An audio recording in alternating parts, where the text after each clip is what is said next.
Schema markup should be treated like a contract with machines, not a decoration for search. What Google changed with product group structured data? It can show one thing. Another appears in structured data. That's how a medium shirt in blue becomes a large shirt in red in the eyes of a crawler. In August 2023, Google Search Central published support for product variants through product variant structured data. The wider announcement is also covered in Schema app's explanation. Product group markup connects a shared product family to the specific offers shoppers can buy. It can hold information common to related versions, such as the name, brand, plus a general description. Each item within that group can then describe a specific combination with its own offer details and identifier. Take a Patagonia Better sweater sold in several sizes and colors. The family might share its name and fleece description, along with material details and care instructions. A medium gray version can have its own stock position and pricing, while a large navy version has another. The shopper sees one family with choices. The store still needs to identify the exact item behind each choice.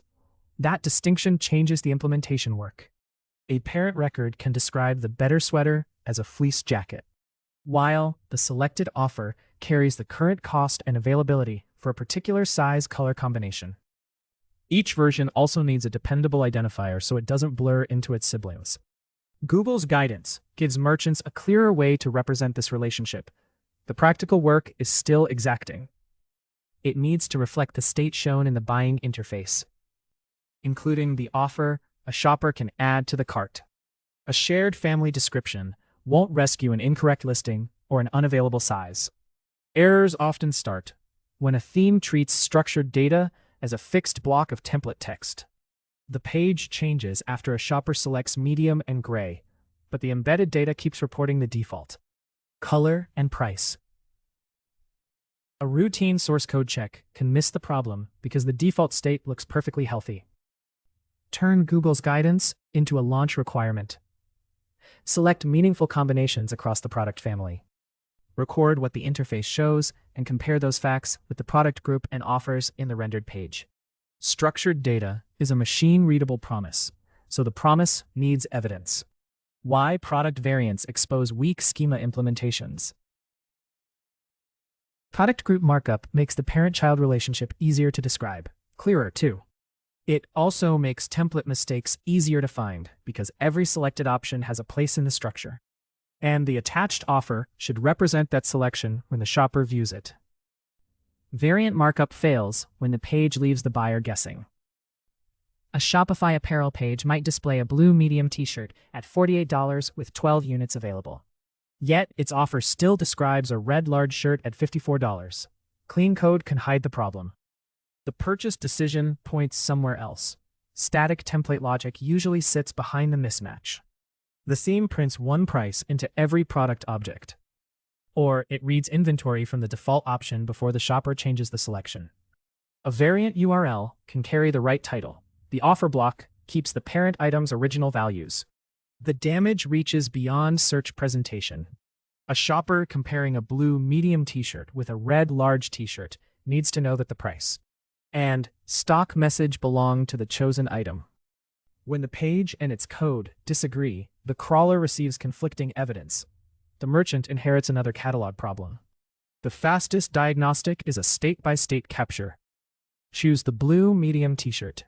Save the visible price and inventory message. Then inspect the rendered data for that same state. Repeat the process for the red, large t-shirt. Do it especially when the options use separate SKUs or inventory pools. Treat each meaningful variant state as a factual test case before launch. Confirm the selected name and offer price against the listing details. 4 focused checks can reveal more than a general claim that the theme supports schema. Most stores have a default state that passes review. Problems appear after a color change or an inventory update. A review matrix gives developers a specific defect to fix. It beats a foggy warning that search visibility might suffer. The standard is simple. The selected variant and its visible purchase controls should describe the same item. If the theme can't keep those pieces aligned, fix the variant state logic before adding more layout. The business facts machines need from a product page. Google's product structured data documentation describes identifiers and offer fields. They connect it with the items shown to shoppers. Only when visible, current information supports those fields. Does it earn its place? Search systems need stable facts they can verify on the page. The item name needs to align with the H1, the offer price with the buying interface, and availability with the current purchase state. A crawler needs the same basic answer a shopper gets after choosing an option. Field visible evidence. Review question. Product name H1 and product heading. Does the wording identify the item and selected version?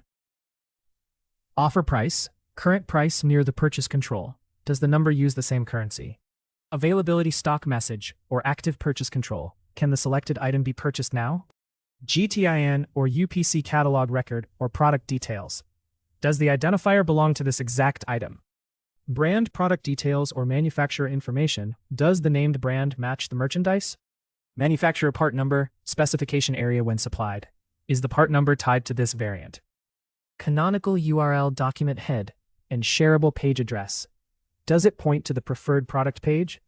Shipping and returns policy details shown during the buying journey. Do the published terms match the store's current policy? A valid UPC or GTIAN can identify the exact merchandise when the merchant received it from the manufacturer. Or an authorized catalog source. An invented value adds noise. Reusing one across several finishes makes separate products look identical. Leave the field out when the store cannot verify it. Use a Hydro Flask 32-ounce wide-mouth bottle as a SKU-level audit example. A shared template may sell black or white finishes, but the identifier can belong to only one size and finish combination. Confirm the 32-ounce capacity first.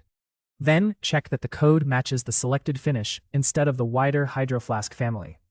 Inspect identifiers beside the catalog record and the page state shoppers can select. A code copied from the parent item often survives because every other field looks plausible. The audit catches it by asking a plain question. Does this identifier belong to the exact bottle being purchased? Shipping information and return policy need the same discipline when they appear in the store experience. If the page promises free ground shipping above a stated order value, the structured data and visible policy should support that claim. If final sale finishes can't be returned, the buying path should say so before checkout. Canonical URLs carry meaning too. A filtered collection address and a tracking parameter can both reach similar content. While the canonical should identify the page the merchant wants indexed. Review the canonical alongside the selected Hydro Flask offer so the preferred address and purchasable item stay connected. The cleanest audit ends with a SKU-level record that includes a screenshot and a rendered check for the same selection. That evidence gives developers a reproducible fix and gives marketers a defensible reason to trust the data. Search systems process fields quickly. The store still has to get the facts right. How schema mismatches weaken search and AI answers. Conflicting product facts reduce confidence in every answer built from them. Google's variant update puts more attention on how individual offers and prices relate to the item shoppers see. Store teams should treat each variant as a factual record. Then check whether that record agrees with the rendered shopping experience. Search systems can compare structured data with visible wording. They can compare the price shown after a variant selection too. And the merchant feed sent to shopping surfaces. They can follow linked pages. And they can inspect whether those references describe the same item. A markup field that stands alone, while the page says something else, creates a verification problem. Consider a cordless vacuum called the Home Clean V8. Its old schema says up to 60 minutes of runtime. The current page says the machine runs for 40 minutes in standard mode. The shorter figure might reflect a merchandising correction, a new test method, or a change in the included battery. Machines still see two claims attached to one model. That conflict can affect a comparison such as which cordless vacuum lasts longest on standard mode. A shopping system might extract 60 minutes from the markup. Take 40 minutes from the specification table or combine both figures into an answer shoppers can't use. The issue grows when a feed keeps sending the older value to another search surface. Stale templates create the largest trust gap. A merchandising team updates the detail page. An old sentence remains inside a reusable schema block, published across regional URLs.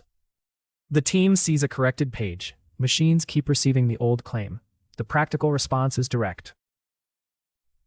Pick a real variant from the catalog, view the page as a shopper, and inspect the generated fields for that exact offer.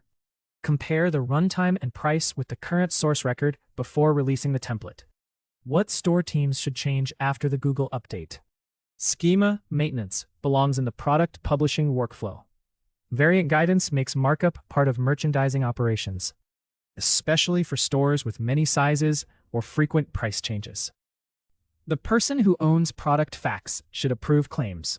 The technical owner maintains the template. It turns those facts into structured data. Give both owners a shared changelog.